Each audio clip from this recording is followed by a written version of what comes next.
Halo semuanya, jumpa lagi dengan saya Rahel dalam The City Life Purwokerto online experience kita hari ini. Senang sekali saya dapat menyapa teman-teman semua di tempat ini, baik Anda yang Kristen maupun Anda yang non-Kristen, baik Anda yang menyaksikan tayangan ini di kota Purwokerto ataupun di luar kota Purwokerto. Saya ucapkan selamat bergabung dengan kami. Dan pada kesempatan kali ini, saya juga ingin mengucapkan selamat menunaikan ibadah puasa untuk teman-teman yang beragama Muslim. Kiranya diberikan kekuatan dan ketabahan untuk menjalani ibadah puasa di tahun ini. Dan sesaat lagi kita akan bersama-sama mendengarkan renungan firman Tuhan yang akan dibawakan oleh Ibu Pendeta Lois dengan tema Biji Mata Tuhan.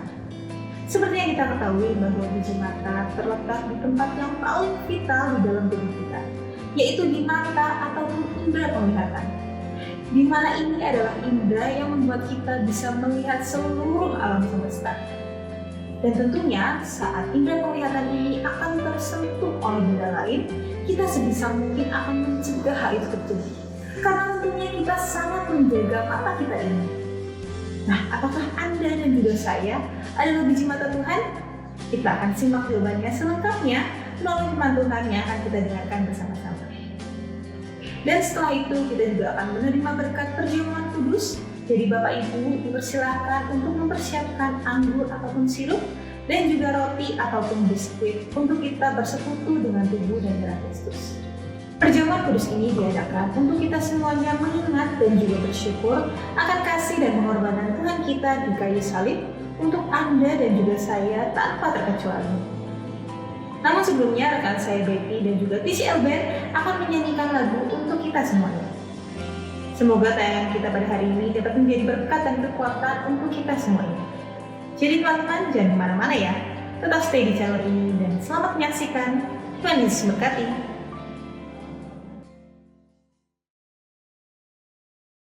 Mari kita bangkit berdiri bersama-sama, kita nyanyikan dengan segenap hati, Tuhan Raja Maha Besar.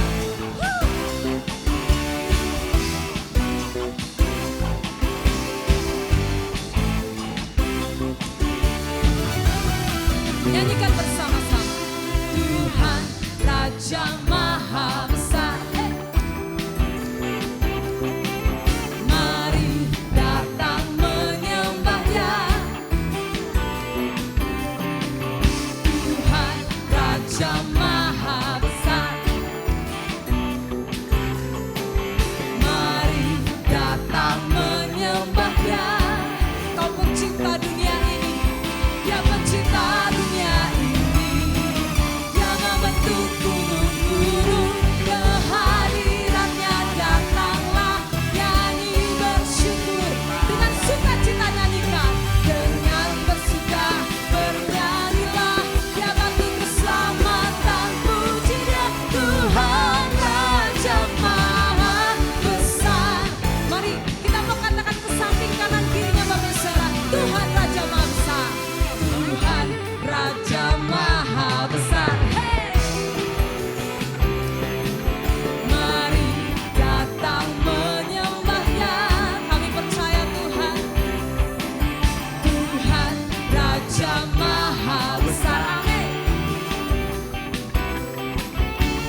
Saya akan menceritakan sedikit tentang rencana pembangunan Soteria.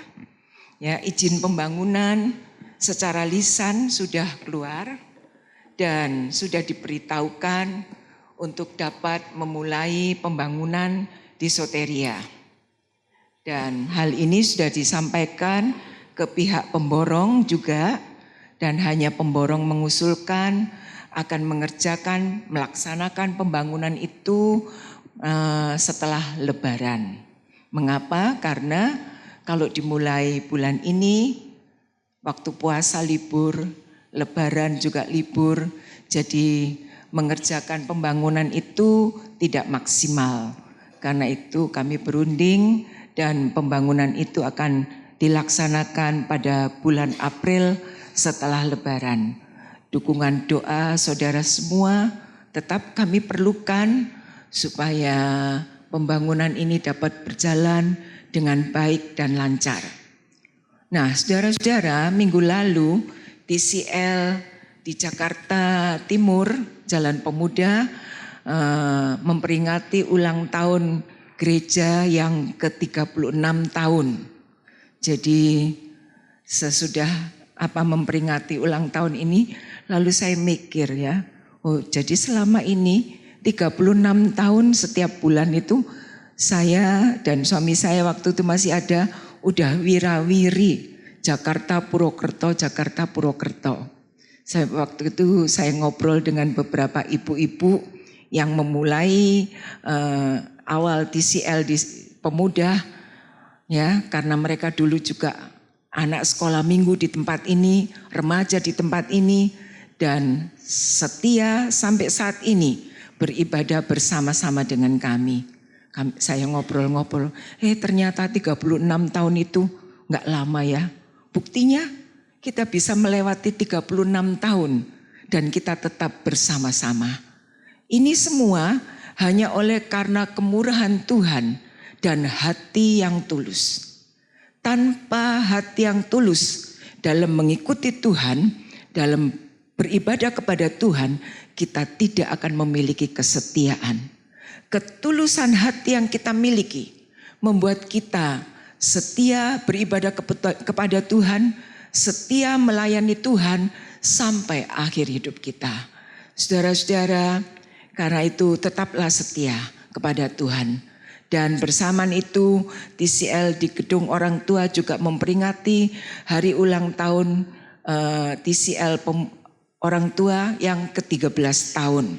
Nah, saudara-saudara, pagi hari ini saya akan berbicara tentang biji mata.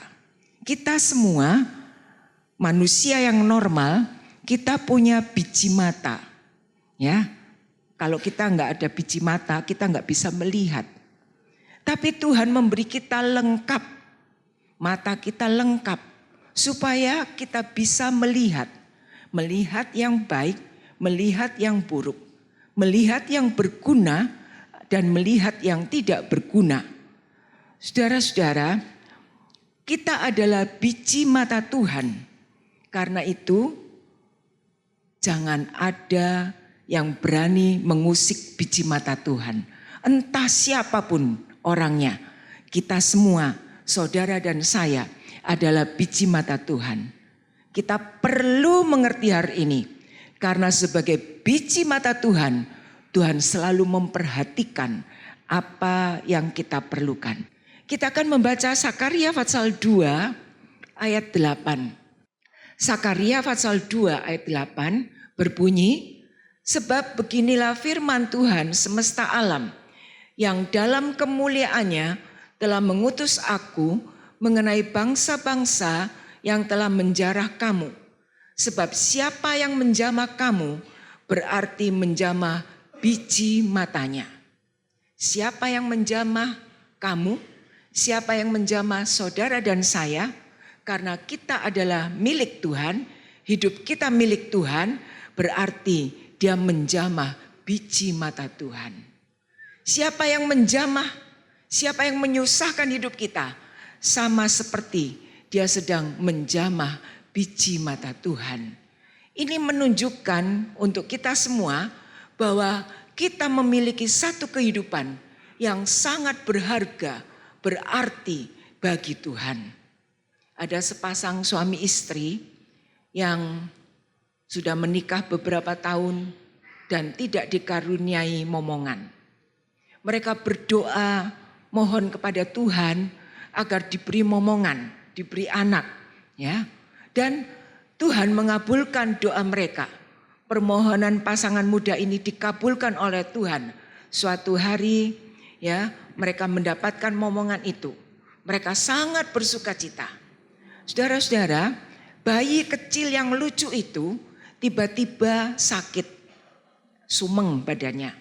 Karena orang tua ini mereka baru mendapatkan momongan, mereka merasa bahwa sumeng atau penyakit panas itu sangat membahayakan. Dengan gelisah, dengan panik, ya, karena mereka orang sederhana ingin membawa bayinya ini ke rumah sakit. Tapi mereka bingung bagaimana caranya supaya cepat bisa sampai rumah sakit. Ya, tinggal-tinguk cari taksi, taksi nggak muncul-muncul. Akhirnya tetangganya melihat apa yang dialami oleh suami istri ini. Lalu tetangganya itu bertanya, apa yang kamu butuhkan?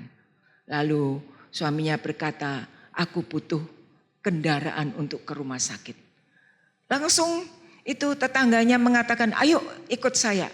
Aku antarkan kamu supaya anakmu bisa diobati.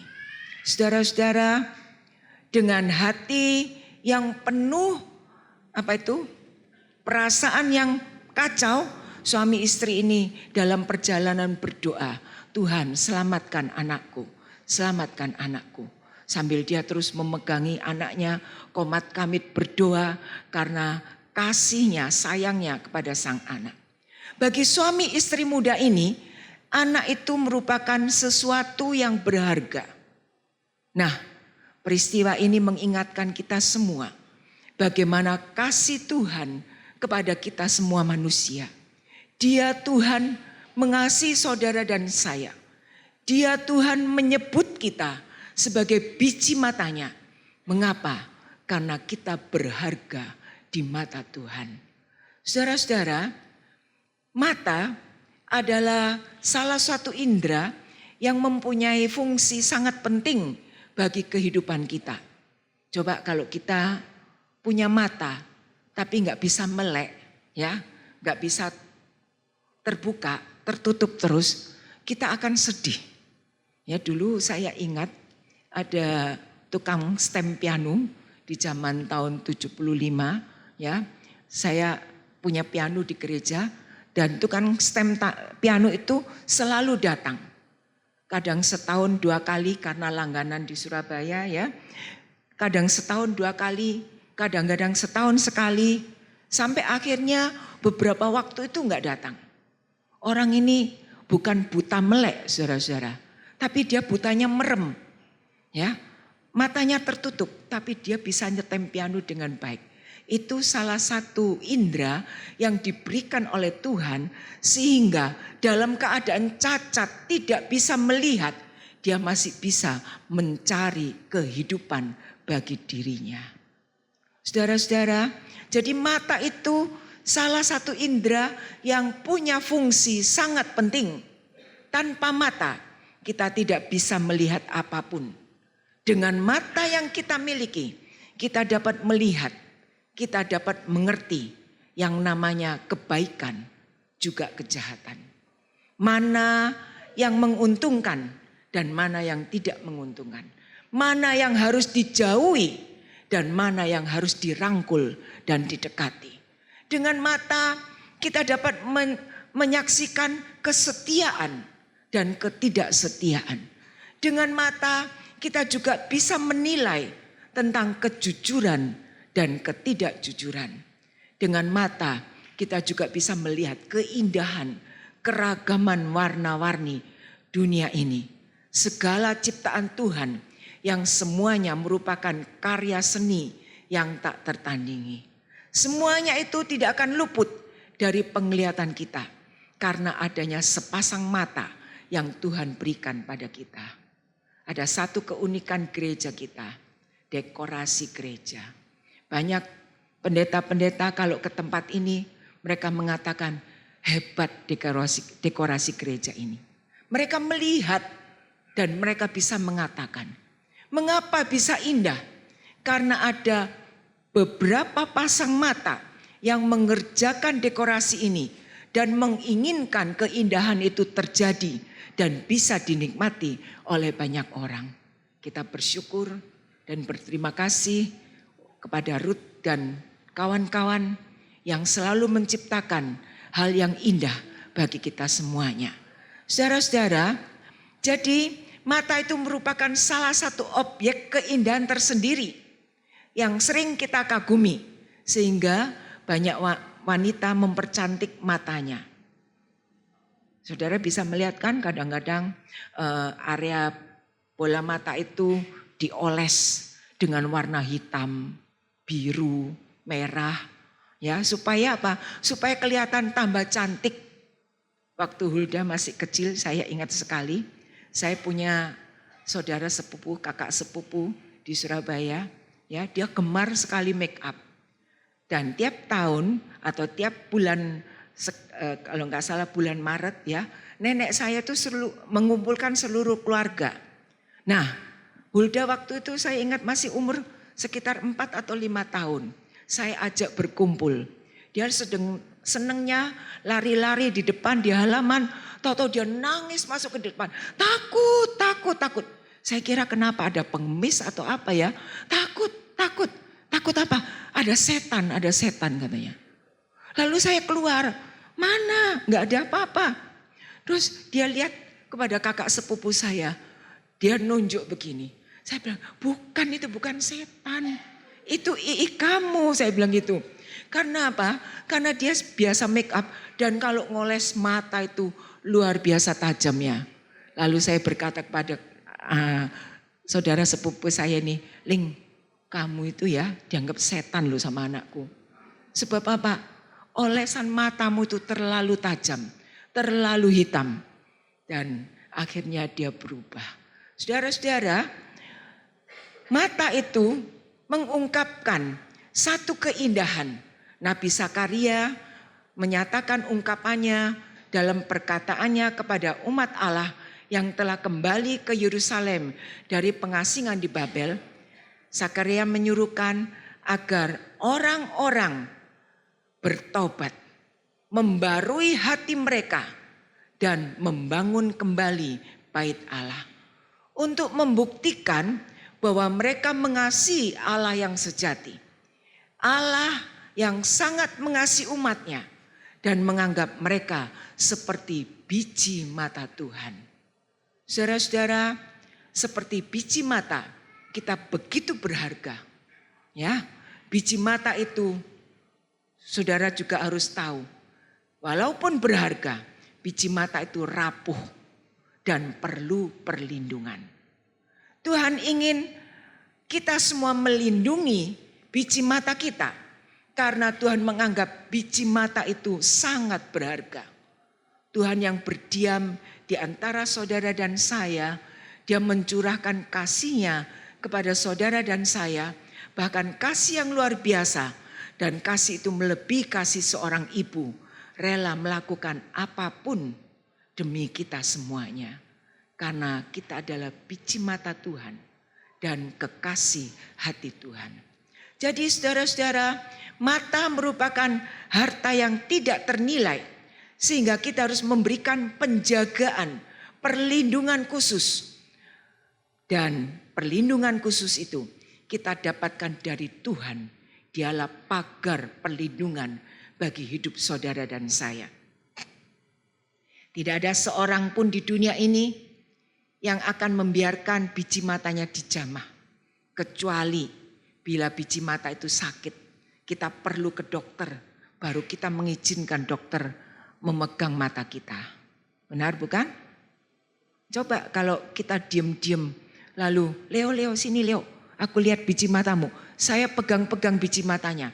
Gak mungkin boleh sama Leo. Dia akan, jangan tante. Mungkin tangan saya akan ditampel. Ya, itulah biji mata. Saudara-saudara, karena mata merupakan salah satu indera dan fungsi yang penting, Mata merupakan harta yang tidak ternilai, tidak bisa diganti dengan uang berapapun jumlahnya. Karena itu kita harus berusaha sedapat mungkin untuk menjaga dan melindungi mata kita. Tanpa mata kita tidak akan bisa melihat apapun. Kita tidak bisa melihat keindahan apapun. Karena mata merupakan satu objek keindahan tersendiri yang kita kagumi dan kita miliki. Saudara-saudara, firman Tuhan mengatakan kita adalah biji mata Tuhan. Barang siapa yang ingin menjamah kita, berarti menjamah biji mata Tuhan. Seperti biji mata kita dilindungi sedemikian rupa, Tuhan juga berjanji melindungi diri kita, hidup kita dengan sedemikian rupa sehingga kita tidak perlu takut. Mata juga disebut sebagai pelita tubuh. Pelita gunanya untuk apa? Untuk memberikan terang. Jadi kalau mata kita terang, seluruh kehidupan kita juga akan terang. Kalau mata pelita tubuh itu kita itu terang, itu akan membuat pikiran kita terang, hati kita terang, tindakan kita juga akan terang. Jadi saudara-saudara, mata itu merupakan organ terpenting yang memampukan kita untuk menikmati segala sesuatu. Tanpa mata, sekali lagi saya katakan, kita tidak akan menikmati keindahan ciptaan Tuhan. Nah, jika Tuhan menganggap kita sebagai biji matanya, tentunya itu merupakan pernyataan yang penting dari Tuhan. Betapa berharganya hidup saudara dan saya. 3 hal yang akan kita pelajari. Yang pertama, kita berharga di mata Tuhan. Sakaria pasal 2 ayat 8 mengatakan, sebab beginilah firman Tuhan semesta alam yang dalam kemuliaannya telah mengutus aku mengenai bangsa-bangsa yang telah menjarah kamu. Sebab siapa yang menjamah kamu berarti menjamah biji matanya. Siapa yang menjamah hidup saudara dan saya, dia menjamah biji mata Tuhan. Dia akan berurusan dengan Tuhan. Saudara-saudara, sebuah jaminan perlindungan Tuhan yang luar biasa dinyatakan bagi saudara dan saya dari Tuhan sendiri. Kita begitu berharga sebagai biji matanya. Bila Tuhan menjadikan sebuah jaminan perlindungan, pemeliharaan yang sangat penting untuk melindungi biji matanya, yaitu saudara dan saya, maka berarti kita tidak perlu ragu lagi. Kita tidak perlu takut untuk menatap hari depan. Kita tidak boleh meremehkan, kita tidak boleh sembrono dengan kehidupan yang kita alamin. Meskipun semua itu belum kita lihat. Mungkin hari ini kita masih dihadapkan dengan berbagai macam masalah dalam kehidupan yang menimpa kita. Jangan khawatir. Tuhan yang menyatakan kita berharga, Dia akan bersama dengan saudara dan saya. Betapa indahnya kalau kita mengetahui ya bahwa kita ini enggak ada apa-apanya, tapi dijamin dan dijaga oleh Tuhan. Ini merupakan sesuatu yang berharga, yang kita tidak dapatkan di antara sesama kita, yang kita tidak dapatkan di dalam dunia ini. Kita tidak bisa mengandalkan orang tua, karena orang tua tidak akan selamanya bersama dengan kita. Orang tua juga tidak akan selamanya memberikan perlindungan kepada kita. Kita tidak bisa mengandalkan atasan kita untuk memberikan perlindungan pada kita, karena atasan itu juga bisa pergi dan meninggalkan kita. Satu-satunya yang harus kita andalkan adalah Tuhan Yesus Kristus sebagai juru selamat saudara dan saya. Ya, ketika kalau saudara membaca Mazmur pasal 17 ayat 9, itu ketika Daud dalam ketakutan karena dikejar oleh musuh, Daud ingat akan firman Tuhan. Daud ini seorang raja, punya banyak pengawal, tapi masih ada ketakutan dalam hatinya, dalam hidupnya. Yang dia ingat ayat firman Tuhan yang mengatakan, peliharalah aku seperti biji mata. Peliharalah aku seperti biji mata. Sembunyikan aku dalam naungan sayap. Daud seorang raja, tapi dia masih perlu perlindungan Tuhan. Saudara-saudara, dan Tuhan menjamin memberikan perlindungan bagi Tuhan. Dan Tuhan mengatakan, siapa yang menjamah kamu berarti menjamah biji mataku. Siapa yang menjamah Daud, siapa yang menjamah saudara dan saya, berarti orang itu berurusan dengan Tuhan. Dia menjamah biji mata Tuhan.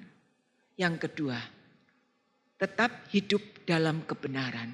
1 Yohanes pasal 2 ayat 29 mengatakan, jikalau kamu tahu bahwa ia adalah benar, kamu juga harus tahu bahwa setiap orang yang berbuat kebenaran lahir daripadanya.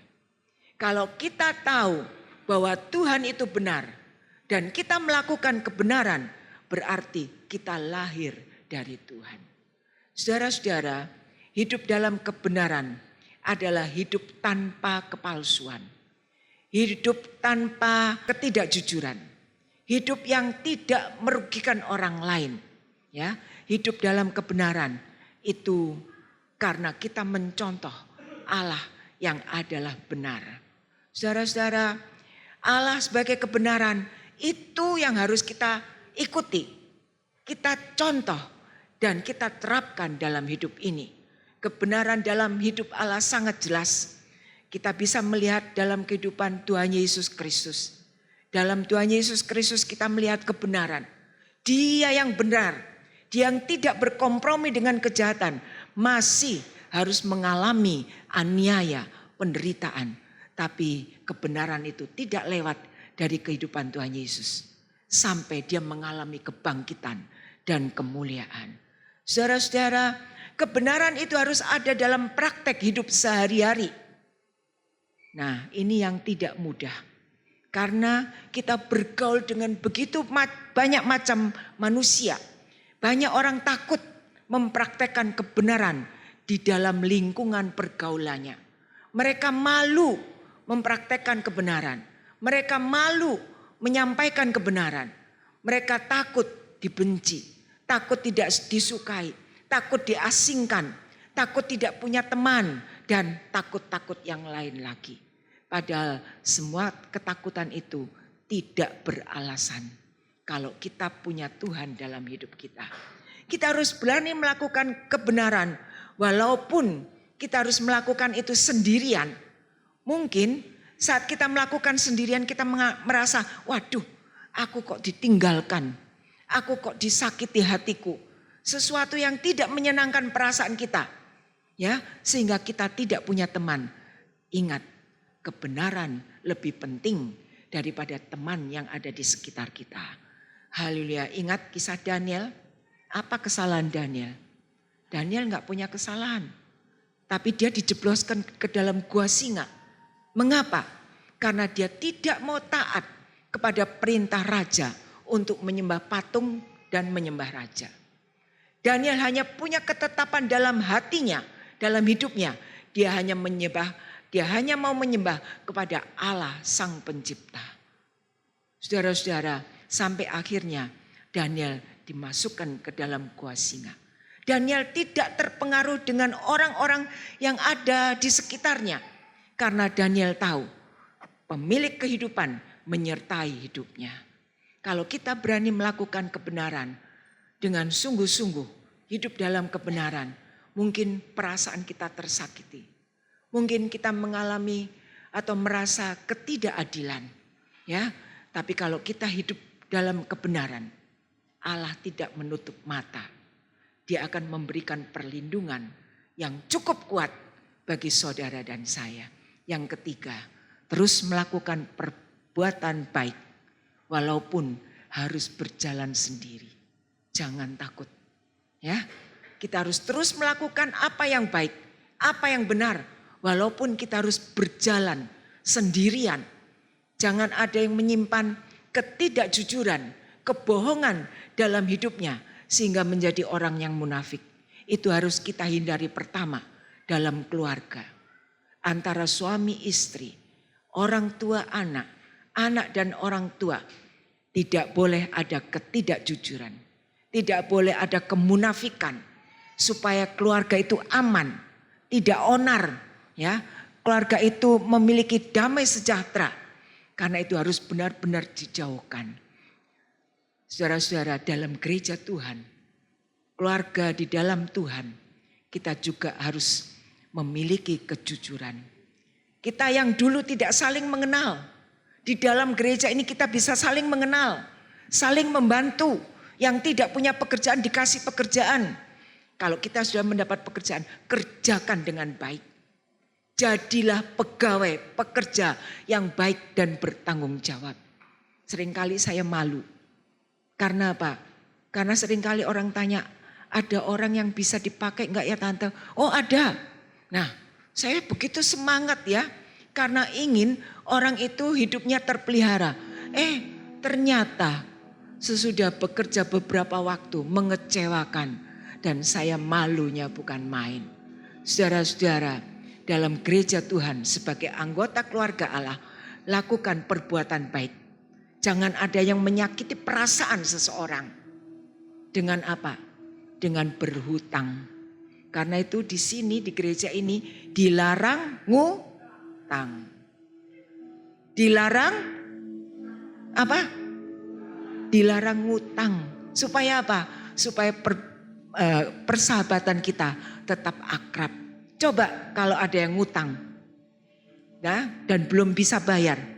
Apa yang dilakukan? Oh, orang itu ngutang karo aku.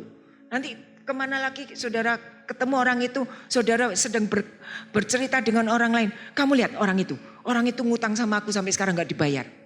Jadi buah bibir, jadi omongan, jadi gosip yang tidak menyenangkan. Karena itu di gereja ini, di komunitas ini dilarang yang keras. Dilarang hutang ya. Tujuannya agar ikatan kekeluargaan kita di dalam Tuhan tetap sehat dan aman. Dan dunia sekitar kita di mana kita hidup dan bekerja. Apa yang kita lakukan dalam pergaulan, dalam melakukan tugas pekerjaan, lakukan dengan baik, dengan bertanggung jawab dan tetap dalam kebenaran. Ada seorang raja, satu ketika dia pergi berburu bersama dengan pelayannya yang sangat setia ke sebuah desa. Tujuannya raja ini berburu karena ingin mencari binatang buas yaitu harimau untuk diambil kulitnya, saudara-saudara. Dan akhirnya dia menemukan binatang itu. Binatang itu ditembak, mati ya, belum sempat dikuliti, tiba-tiba ada gerombolan orang primitif datang ke hutan itu. Orang primitif ini juga sedang mencari buruannya itu. Karena di hutan itu hanya ada satu harimau. Dia mencari buruannya dan ingin membunuh buruannya itu. Tapi dia nggak mendapatkan. Lalu dia melihat buruannya ada di samping orang tadi itu. Saudara-saudara, apa yang dilakukan? Orang primitif ini sangat jengkel. Dia sangat marah. Dan dia ingin menghabisi raja dan pegawainya itu. Saudara-saudara, apa yang dilakukan oleh raja dan pembantunya ini? Raja ini memberikan binatang buruannya itu kepada para orang-orang primitif itu. Tapi orang-orang primitif itu gak puas. Dia mengatakan, aku hanya dapat binatang yang mati. Aku ingin mempersembahkan sesuatu kepada dewaku dengan yang hidup, yang utuh, yang tidak bercacat. Nah, akhirnya dipilih raja ini. Raja ini mau dibunuh, tapi raja ini ada cacatnya. Sebab waktu dia masuk ke hutan dan bertemu dengan binatang buas, jari tangannya itu dimakan oleh binatang buas. Sampai akhirnya dia selamat dan tidak jadi korban orang-orang primitif itu. Lalu apa kata pembantunya kepada raja? Nah raja, benarkah? Bukankah Tuhan itu baik? Sehingga raja selamat dari pembunuhan gerombolan orang primitif. Dan dianggap tidak layak karena raja tangannya sudah buntung. Saudara-saudara, apapun anggapan orang terhadap diri kita, peristiwa apapun yang menimpa hidup kita, yakinlah Tuhan itu tetap baik. Tuhan tidak pernah salah dengan apa yang terjadi dalam hidup saudara dan saya. Amin. Kita masuk dalam perjamuan kudus, kita akan menyanyikan sebuah lagu, Ku tahu Tuhan menyayangiku. Sementara para pelayan perjamuan kudus akan maju ke depan dan mengedarkan perjamuan kudus untuk jemaat.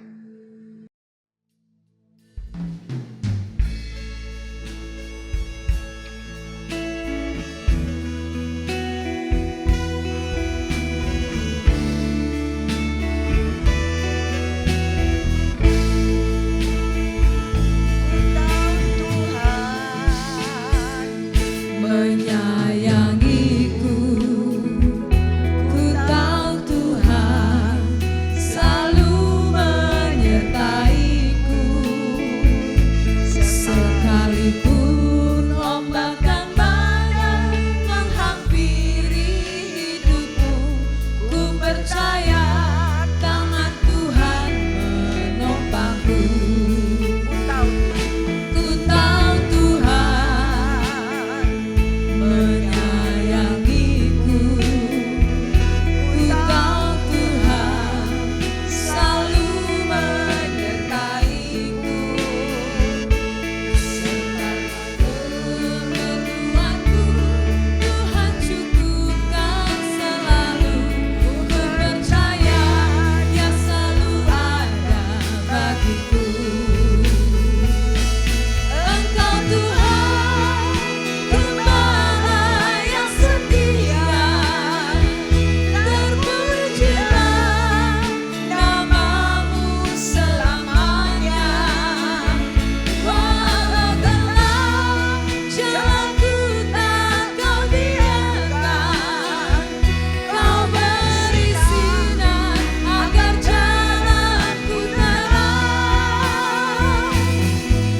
Tuhan, ku berserah kepadamu, segala yang ku miliki ku persembahkan untukmu. Tuhan, aku percaya indah rencana-Mu, jadilah kehendak-Mu bagiku.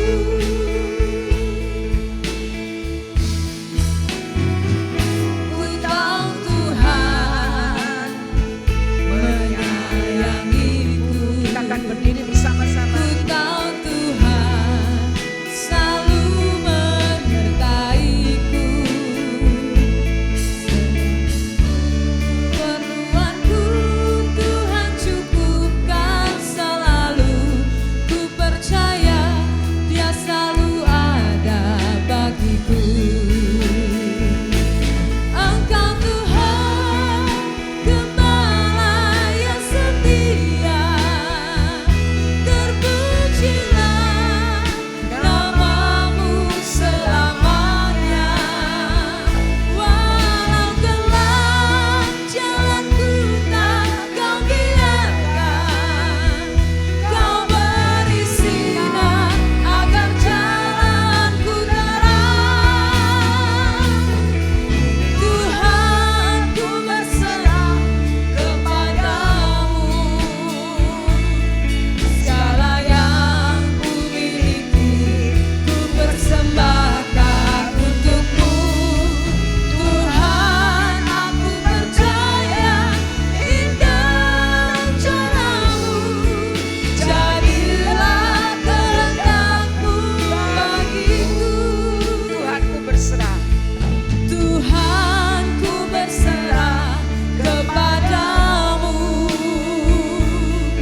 jadi.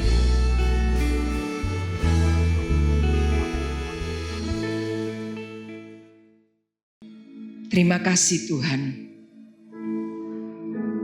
Kami dapat merasakan kebaikan Tuhan kembali. Karena kami adalah biji mata Tuhan. Kami sangat berharga di mata Tuhan. Tuhan tidak pernah membiarkan dan meninggalkan kami berjalan sendiri. Kami berjuang sendiri. Karena Tuhan tahu kami tidak mampu berjalan sendiri dalam dunia ini tanpa Tuhan menyertai kami. Kami mengakui Tuhan, kami adalah manusia yang rapuh, yang penuh dengan kelemahan. Karena itu Tuhan, ingatlah kami selalu. Agar kami tetap mendapatkan kekuatan dari Tuhan. Beri kami kemampuan dan keberanian untuk melakukan kebenaran-Mu Tuhan. Terima kasih Tuhan, terima kasih. Sebentar kami akan bersekutu dengan tubuh dan darah Kristus. Kami mohon Tuhan menguduskan hidup ini, agar kami layak bersekutu dengan tubuh dan darah Kristus yang akan memberkati hidup kami. Saudara-saudara, kita angkat roti ini dan dengar firman Tuhan. Sebab apa yang telah kuteruskan kepadamu, aku terima dari Tuhan, yaitu bahwa Tuhan Yesus pada malam waktu ia diserahkan, mengambil roti, dan sesudah itu ia mengucap syukur atasnya. Ia memecah-mecahkannya dan berkata, inilah tubuhku yang diserahkan bagi kamu. Perbuatlah ini menjadi peringatan akan aku. Saudara-saudara, bukankah roti yang kita pecah-pecahkan adalah persekutuan dengan tubuh Kristus? Amin. Kita makan roti ini bersama-sama dalam nama Tuhan Yesus.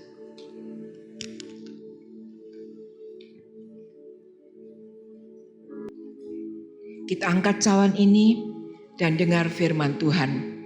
Demikian juga ia mengambil cawan sesudah makan, lalu berkata, cawan ini adalah perjanjian baru yang dimeteraikan oleh darahku. Perbuatlah ini setiap kali kamu meminumnya, menjadi peringatan akan aku. Sebab setiap kali kamu makan roti ini dan minum cawan ini, kamu memberitakan kematian Tuhan sampai ia datang. Bukankah cawan pengucapan syukur yang atasnya kita ucapkan syukur adalah persekutuan dengan darah Kristus? Amin. Kita minum bersama-sama anggur ini dalam nama Tuhan Yesus Kristus.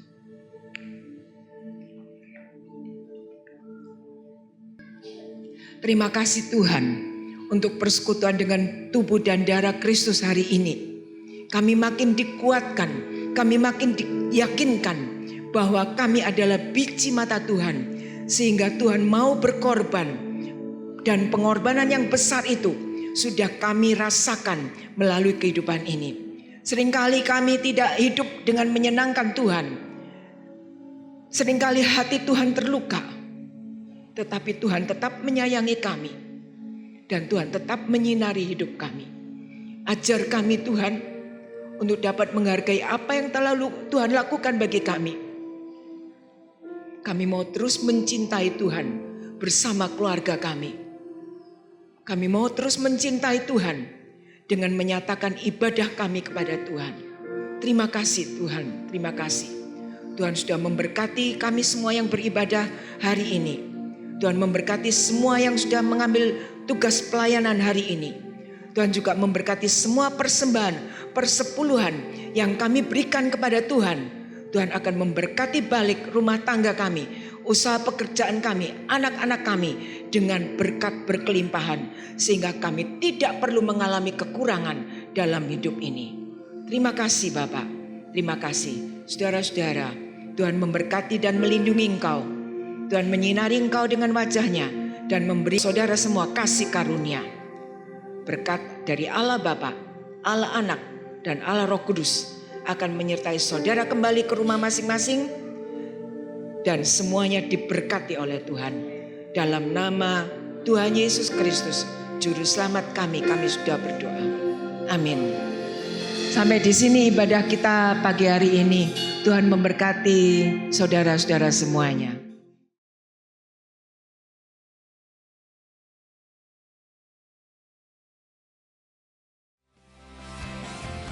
Jangan mengusik biji mata Tuhan, sebab barang siapa menjamah kamu, berarti menjamah biji matanya. Teman-teman, sekian online experience kita pada hari ini. Semoga tayang kami dapat memberikan berkat dan juga kekuatan yang baru untuk kita semuanya.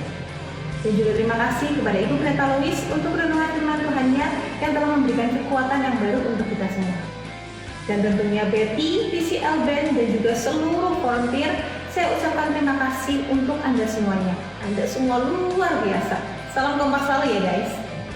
Dan gak lupa juga saya mengucapkan terima kasih untuk Bapak Ibu dan Saudara semuanya yang telah antusias dalam memberikan persembahan sehingga program The City Light Purwokerto dapat berjalan dengan baik dan dapat menjadi terang saksi Kristus. Kiranya Tuhan Yesus senantiasa memberkati apa yang menjadi usaha dan pekerjaan Bapak Ibu Saudara semuanya. Dan bagi Bapak Ibu yang rindu untuk memberikan persembahan, baik itu persembahan perpuluhan atau persembahan lainnya, Bapak Ibu bisa memasukkan amplop persembahan, kotak persembahan yang telah tersedia di gereja, atau Bapak Ibu bisa mentransfer melalui nomor rekening yang telah tertera di layar Anda.